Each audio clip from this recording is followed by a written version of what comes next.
Assalomu alaykum hurmatli televizor ko'ruvchilar. Dunya Uyghur Qurultiyi to'g'ri televiziyasi kündəlik xəvərlər proqramımızga xoş gəldinglar. Mən Hidayət Musacan. Bugün 12 ayının 20 günü düşənbə. Hammalarning bu vaqtda xeyirlik bo'lsin. Aziz ko'ruvchilar, tövəndə diqqətinizlər bugünkü xəvərlər proqramımızın təfsilatında bo'lsin. Dunya Uyghur Qurultiyi 18 dekabr shanba kuni umumiy vakillar yig'ini chaqirib, 11 ayning 13 kunidan 14 kunigacha Chexiyaning poytaxti Pragda o'tkazilgan 7 navbatlik Dunya Uyghur Qurultiyidan buyon ilib borgan faoliyatlarini qisqacha xulosalab o'tish bilan birga, Qurultayning 2022-yili xalqaro siyosiy sahnalarda ilib boradigan nuqtaliq faoliyatlari va bundan keyin bosadigan strategiyalik qadamlari haqida konkret o'rinlashtirish ilib bordi. Dunya Uyghur Qurultiyining tashkiliy ishlarga mas'ul muavin raisi Farhat Yo'ronqash apandimning riyosatchiligida o'tkazilgan va Qurultayning 30 ga yaqin davlatdagi rasmiy va kandidat vakillaridan bo'lib, 200 nafardan ortiq kishi qatnashgan bu navbatlik umumiy vakillar yig'ini vatanimiz Sharq Turkistonning istiqlol marshi bilan boshlandi. Farhat Yo'ronqash apandi yig'inning beshida qilgan so'zida Dunya Uyghur Qurultiyining oliy maslahatchisi, Amerikadagi algi tonilgan Uyg'ur olimi doktor Rashad Abbas apandimning Uyg'ur akademiyasining yaqinda chaqirilgan umumiy yig'inida Uyg'ur akademiyasining bosh raisi bo'lib saylanganligini, Qurultay nomidan tabriklaydiganligini ifoda qilish bilan birga, 17 dekabr juma kuni Istanbuldagi Xitoy konsulxonasi oldida o'tkazilgan norozilik namoyishi jarayonida Dunya Uyg'ur Qurultiyining Turkiya vakili doktor Burhan Ulug'yul apandimning ko'zdan yorlanish voqeasidan qattiq afsuslanganligini, mayli nima sababdan yoki savallikning qaysi tarafda bo'lishidan qat'iy nazar, Xitoyga qarshi namoyish o'tkazilayotgan bir maydonda o'rtaq g'oya maqsaddagi qarindoshlarimiz o'rtasida yuz bergan shiddat tusini olgan bu voqeaning dushmanimiz Xitoyni kuldirib, muhojiratdagi Sharq Turkistonlik qarindoshlarimizni og'ir darajada ranjitganligini, Qurultay rahbarlarining ham doktor Burhan Ulug'yul apandi bilan bevosita aloqalashib, uningdan hol so'rash va uningga Allohdan shifolik tilash bilan birga, Turkiyadagi munosabatli tashkilotlarimizning asosliq mas'ullari bilan ko'rishib, bundan keyin millatimizni afsuslantiradigan bundoq hodisalarning qayta yuz bermasligini umid qiladiganligini ifoda qilish bilan birga, Turkiyadagi butun tashkilotlarimizni va qarindoshlarimizni birlik ittifoqlik ichida Xitoyga qarshi o'rtaq harakat qilishga dalolat qiladiganligini eskartib o'tdi. Orqadan Dunya Uyg'ur Qurultiyi ijroiya komitetining raisi Ömer Qanat apandi 11 ayning 13 kunidan 14 kunigacha Chexiyaning poytaxti Pragda o'tkazilgan 7 navbatlik Dunya Uyg'ur Qurultiyidan buyon ilib berilgan faoliyatlar va bir oydan ko'proq vaqtdan buyon xalqaro sahnalarda Uyg'urlarga munosabatlik yuz bergan hodisalar haqida qisqacha doklad berib o'tdi.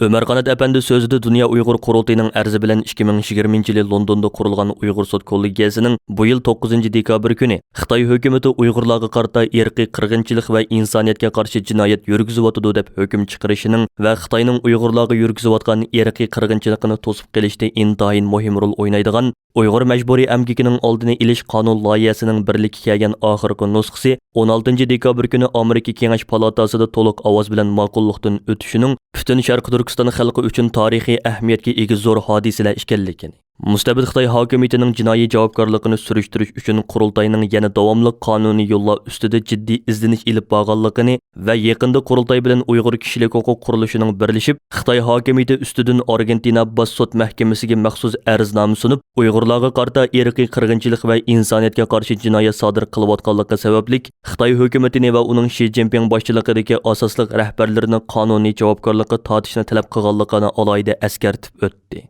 Qurultay raisi Dolqun Aysa apandi yig'inda qilgan so'zida Birlashgan Davlatlar Tashkilotining bayonotchisining 10 dekabr e'lon qilgan bayonotida Uyg'ur sud kollegiyasining 9 dekabr kuni chiqargan hukmnomasini muayyanlashtirganligidan alohida mamnun bo'lganligini, sudning hukmining xalqaroliq organlar, hukumatlar va parlamentlar uchun muhim bir qonuniy asos tiklab berganligini ifoda qilish bilan birga, hozirga qadar Birlashgan Davlatlar Tashkilotining Dunya Uyg'ur Qurultiyining eng asosli faoliyat markazlarining biri bo'lib kelganligini, hozir Birlashgan Davlatlar Tashkilotida Uyg'urlarni qo'llaydigan davlatlarning sonining 43 ga ko'payganligini, Qurultayning Xitoyning to'sqinligi va buzg'unchiligiga parvo qilmay, bundan keyin yana Birlashgan Davlatlar Tashkilotidagi turli faoliyatlarini uzluksiz kuchaytirish orqali Uyg'ur irqiy qirg'inchiligi masalasini har zaman Birlashgan Davlatlar Tashkilotining asosli kun tartibida tutib turishga va Birlashgan Davlatlar Tashkilotining Xitoyga bo'lgan besimini yanada oshirishga tirishadiganligini ta'kidlab o'tdi. Amerika boshchiligidagi ko'plagan g'arb davlatlari hukumatlarining orqa-orqadan 2022-yillik Beijing qishliq olimpik yig'inini diplomatik boykot qarori e'lon etganligini eskartib o'tgan Dolqun Aysa apandim,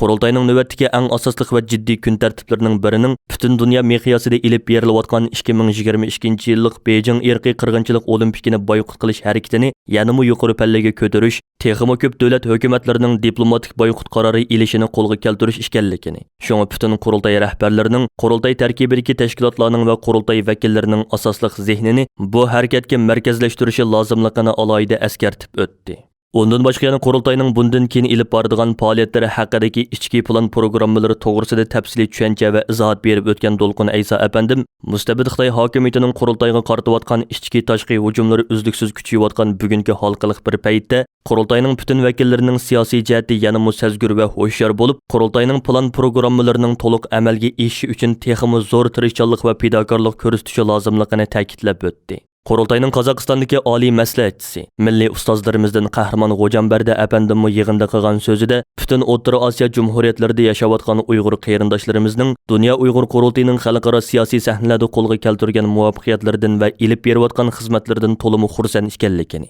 ularning o'zlarining xalqarodagi vakillik organi hisoblangan Dunya Uyg'ur qurultiyini bundan keyin har zaman butun kuchi bilan qo'llab-quvvatlaydiganligini ifoda qildi. Arqadan qurultay rahbarlari har qaysi allardagi qurultay vakillarining milliy harakatimizga va qurultayning xizmatlariga munosabatli turli savollarga astoydillik bilan javob berdi. Yig'inning oxirida xulosa so'zi qilgan qurultayning muavin raisi, strategiya mutaxassisi doktor Erkin Akram apandim, hozirga qadar qurultay tarafidan tuzib chiqilgan strategiyalik plan programmalarning bir-birlab amalga oshayotganligini va milliy harakatimizning bugun uzluksiz zo'rayib, tarixiy bir burilish nuqtasiga qadam qo'yganligini, bundan keyingi bosqichning bo'lsa vatanimiz Sharqiy Turkistonning Xitoy tarafidan ishg'ol qilib olingan zamin ekanligini xalqaro rasmiy yo'sinda qabul qildirish ekanligini, buning uchun Dunya Uyg'ur qurultiyining bu yilning 5idan boshlab xalqaroliq advokatlar, qonunshunoslar va tarixchilar va bir qism Uyg'ur tadqiqotchilardan tarkib topgan maxsus bir hay'at tashkil qilib, Sharqiy Turkistonning Xitoy tarafidan besilingan zamin ekanligini tarixiy, qonuniy, siyosiy va diplomatik asoslari haqida jiddiy tadqiqot ilib berayotganligini va bu tadqiqot dokumentlarining 2022 yil ichida tamomlanib, xalqaro organlarga va bir qism g'arb ellarining parlamentlariga suniladiganligini eskartib o'tdi. Dunya Uyg'ur qurultiyining eng asosli qurg'uchi a'zolarining biri, Qurultay qonun komitetining mudiri, uzun yillik fidokor kurashchimiz Mehmet To'xta apandi Kanadadagi nobuzliq kishilik huquq tashkilotlari birligining 2021 yillik insoniyatga xizmat mukofotiga erishdi. Kanadadagi kishilik huquq birligi tashkiloti bo'lsa advokatlar, siyosatshunoslar, doktorlar, jurnalistlar, siyosiy aktivistlar, insoniy yordam xodimlari va Kanadadagi boshqa ko'plagan sohalarga mansub to'nilgan zotlardan tashkil topgan ta'siri kuchli nopuzliq organlarning biri bo'lib, mazkur organ oldingi kuni 2021 yili ikki kategoriya bo'yicha kanadalik advokat, yozuvchi va siyosatshunos David Kolgur apandimni xalqaro insoniy lider mukofotiga, Mehmet To'xta apandimni bo'lsa insoniyatga xizmat mukofotiga loyiq ko'rganligini e'lon qildi. Mazkur tashkilotning bu vaqtdagi qarornomasida yana Mehmet To'xta apandimning siyosiy hayoti haqida qisqacha ma'lumot berilgan bo'lib, Mehmet To'xta apandim butun hayotini o'z xalqiga va insonlikka xizmat qilishga otagan shaxs deb ko'rsatilgan. Mazkur qarordan keyin Dunya Uyg'ur qurultiyining vakillari va har qaysi allardagi Uyg'ur qarindoshlarimiz fidokor siyosiy faoliyatchimiz Mehmet To'xta apandimga bas-basda tabriklar yog'dirdi. Dunya Uyg'ur qurultiyining raisi Dolqin Aysa va qurultay ijroiya komitetining raisi Ömer Qanat apandim bugun istansimizga qilgan tabrik so'zida Uyg'ur davosining Kanadada kuchayishida, Kanada parlamenti Uyg'ur do'stlik guruhining qurilishida, bo'libmi Uyg'ur irqiy qirg'inchilik qarorining Kanada parlamentida qabul qilinishida muhim rol o'ynagan Mehmet To'xta apandimning mazkur mukofotga erishganligidan cheksiz g'urur his qilganligini va uni yurakdan tabriklaydiganligini ifoda qilish bilan birga, buning butun Sharqiy Turkiston xalqi uchun zo'r bir sharaf ekanligini ta'kidlashdi. Mehmet To'xta apandim vatandagi atalmish Şinjan universitetida o'qiyotgan yoshlik chog'larida vatan millat davosiga aktiv ishtirok qilgan jasur shaxslarimizning biri bo'lib, u 85 va 88-yillari Urumchida Uyg'ur oliy maktab o'quvchilarining Xitoyga qarshi ilib borgan keng ko'lamlik norozilik harakatlarining eng asosli ishtirokchisi va boshlamchilaridan biri edi. Mehmet To'xta apandim vatanda Xitoyning qattiq ta'qib qilishiga uchragandan keyin 1992 yili saxta pasport bilan chet elga qochib chiqib, dastlabda Turkiyaga yerlashgan va 1992 yili 12 oyda Istanbulda chaqirilgan tunji navbatli xalqaro milliy qurultiyiga vakil bo'lib qatnashgan edi. 1993 yilining boshlarida Mehmet To'xta apandim Istanbulda Uyg'ur diplomatlardan Anvar Rahman, Kerem Sharif va Uyg'ur aktivistlardan Parat Yo'ronqash, Abdujilil Turan, Mehmet Qashqarli, Asqar Erkin qatorliq yoshlarimiz bilan birlikda Sharqiy Turkiston yoshlar birligini qurib chiqqan va mazkur tashkilot tarafidan nashr qilingan Sharqiy Turkiston yoshlari gazetida Parat Yo'ronqash apandim bilan birga tahrir bo'lib ishlagan edi. Mehmet To'xta apandi chet elga hijrat qilib chiqqandan buyon vatan millat davosiga izchil holda aktivlik bilan qatnashib keldi. 1996-yili qurilgan Dunya Uyg'ur yoshlari qurultiyining muavin raisi va raisi. 2004-yili qurilgan hozirgi Dunya Uyg'ur qurultiyining qurg'uchi a'zosi, muavin raisi. Muhojirlar komitetining mudiri qatorliq vazifalarda bo'ldi va navbatda Qurultiyi qonun komitetining mudirlik vazifasini o'tab kelmoqda. Mehmet To'xta apandim Turkiyadan Kanadaga berib yerlashgandan keyin Kanada Sharq Turkiston jamiyatining qurilishida muhim rol o'ynagan va o'zimi bir mezgil mazkur tashkilotning raisi bo'lib xizmat qilgan edi. Uyghur irqiy qirg'inchiligi masalasida Fransiya parlamentida jiddiy talash-tatish qilinayotgan va oldimizgi yilning 5-ida bu vaqtdagi qaror loyihasi parlamentda ovozga qo'yilish oldida turayotgan halqaliq bir paytda Dunya Uyg'ur Qurultiyi va Fransiyadagi Uyg'ur tashkilotlarimiz, lager shohidlarimiz va Uyg'ur aktivistlarimiz Fransiya parlamentidagi faoliyatlarini jiddiylashtirmoqda. Shu munosabat bilan 15 dekabr Fransiya parlamentining yig'in zalida Uyg'ur irqiy qirg'inchiligini e'tirof qilish qaror loyihasi to'g'risida isbot anglash yig'ini o'tkazilgan. Bu yig'inga Uyg'ur irqiy qirg'inchiligini e'tirof qilishda kuch chiqargan Yevropadagi bir qism parlament a'zolari, Dunya Uyg'ur Qurultiyining raisi Dolqun Aysa, Fransiya Uyg'ur birligi va Uyg'ur akademiyasi vakillari, Fransiyada turishliq lager shohidlaridan Gulbahor Jilulova, Gulbahor Xotivaji, shundaqli bir qism jurnalistlar qatnashgan. Guvohlik anglash yig'ini nihoyatda qizg'in shaklda davomlashgan bo'lib, lager shohidlari o'zlarining Xitoy jazo lagerlarida ko'rgan bilganlarini anglatib, Uyg'ur qirg'inchiligi haqida guvohlik bergan. Bu yig'inga yana Yevropa parlamentining a'zosi Rafael Glucksmann, Litva parlamentining a'zosi Doyle xonim, kanadalik professor John Parker qatorliqlar to'r orqali qatnashgan va so'z qilgan. Fransiya Sosyal partiyasining bosh vakili Olivier Faure apandi Uyg'ur irqiy qirg'inchiligini Fransiyada e'tirof qilg'izish harakati uchun kuch chiqarib kelayotgan parlament a'zolarining biridir. Amerika hukumati va davlat majlisidan boshqa Kanada, Angliya, Gollandiya, Belgiya, Litva, Avstriya parlamentlari ilgari keyin bo'lib, Xitoyning Uyg'urlar ustidan yurgizayotgan bostirish harakatini irqiy qirg'inchilik deb e'tirof qilgan edi. Dunyoning har qaysi joylarida yuz berayotgan kishilik huquq dafsandichiligini ayblashda oldin qatorda turib kelayotgan Fransiyaning hozirgacha Uyg'ur irqiy qirg'inchiligini e'tirof qilish masalasida biror qaror chiqarmasligi har sohaning diqqatini qo'zg'amoqda. Egilishimizcha Uyg'ur irqiy qirg'inchiligini e'tirof qilish qaror loyihasi 20 yanvar Fransiya parlamentida ovozga qo'yildi ekan. Sharq Turkistondagi majburiy emgak masalasida Angliya hukumatini biri aniq qaror ilishga da'vat qilish uchun Dunya Uyg'ur Qurultiyi Angliya Oliy sud mahkamasiga Angliya tamojnisi Uyg'ur majburiy emgaki badaliga ishlangan mahsulotlarning Angliyaga kirishiga yo'l qo'ymoqda. Buningga amdi cheklama qo'yish kerak degan mazmundagi arznomasini topshirgan edi. 15 dekabr kuni Angliya Oliy sud mahkamasining mazkur arzni qabul qilganligi hamda bu to'g'risida Oliy sudda maxsus guvohlik yig'ini etishga ijozat berganligi e'lon qilindi. Buning bilan Londondagi Uyg'ur sud kollegiyasining yaqinqi hukmnomasidan keyingi yana bir sudning dastlabki bosqichi rasmiy boshlandi. Dunya Uyg'ur Qurultiyining raisi Dolqun Aysa apandi bu vaqtda matbuotlarga qilgan so'zida bu xildagi zamonaviy qulluq amgikining Angliya qonunida ma'ni qilinadiganligi. Ammo shundoq bo'lsa-mu hozirgacha Uyg'ur majburiy amgikiga bog'lanishlik shuncha ko'p mahsulotlarning Angliyada ko'plab iste'mol qilinayotganligi o'zlarining bu qadimgi qonuniy harakat faoliyatini boshlashga majbur qilganligini alohida ta'kidladi. Dunya Uyg'ur Qurultiyi London ishxonasining direktori Rahima Mahmudning bildirishicha majburiy emgakka chetishlik mahsulotlarni cheklash haqidagi bu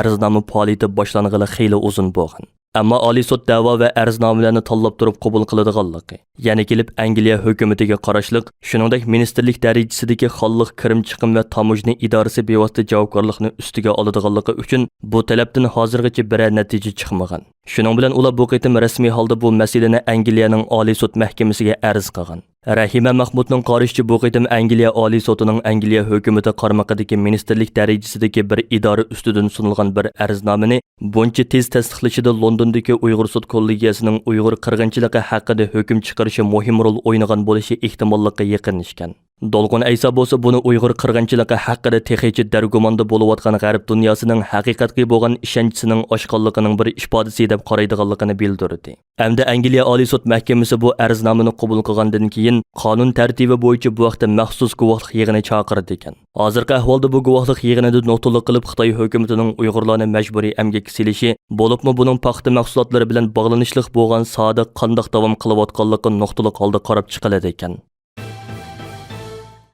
Amerikaning Biden hukumati 16 dekabr Xitoy harbiy tibbiy akademiyasini o'z ichiga olgan Xitoyning yana bir turkum bio va kuzatish texnologiyasi shirkatlariga ham hukumat apparatlariga Sharq Turkistondagi harakati sababli embargo qo'yganligini e'lon qildi. Chet el agentliklarining xabarida ko'rsatilishicha, bu Bayden hukumatining Beijingning Uyg'urlarni dafsanda qilishiga qarshi yurgizgan eng yangi tadbiri ekan. Amerika Moliya Ministerligi bilan Savdo Ministerligining payshanba kuni e'lon qilgan qarorida ko'rsatishicha, bu embargo Xitoy Harbiy Tibbiy akademiyasi va 11 tadqiqot institutini o'z ichiga olgan bo'lib, ular Xitoy armiyasining biotexnologiyasini taraqqiy qildirishiga yordam berish, bu texnologiyani Uyg'urlarni bostirishda ishlatish bilan ayblangan. Moliya va Savdo Ministerliklarining bu qarori Amerika shirkatlarining bu o'rinlarga ruxsatsiz texnika uskunalarni setishni cheklagan. Amerika Savdo ministri Gina Raymondo bu vaqtdagi bayonotida Xitoyning biotexnologiya va tibbiy kashfiyotlarni o'z xalqini kontrol qilish, etnik va diniy asonlik millat kishilarini bostirishda ishlatganligini bildirgan. Bayden hukumatining ta'kidlashicha, Xitoyning bu harakatlari musulmonlar ko'p sonliqni egallaydigan atalmish Xinjiangdagi 12 yoshdan 65 yoshgacha bo'lgan fuqarolarga qarata biometriyalik yuz tunish va keng ko'lamli gen siniqi elib berishni o'z ichiga oladi ekan. Shuning bilan bir vaqtda Amerika Moliya Ministerligi Xitoyning DJI nomli dunyodagi eng chong dron, ya'ni uchquchsiz aeroplan ishlab chiqarish shirkatini o'z ichiga olgan 8 yuqori texnikalik shirkatini Uyg'urlarni bostirishga yordamlash bilan ayblab, qora tizimlikka olganligini bildirgan. Hurmatli ko'ruvchilar, yuqorida Dunya Uyg'ur Qurultiyi to'g'ri televiziyasi күнділік xəvərlər pirugrammısini diqqətinizə sunduq. Keyin qitimliq pirugrammimiz görüşəyli. Görüşkən bo'lgaysizlar. Xeyr xoş.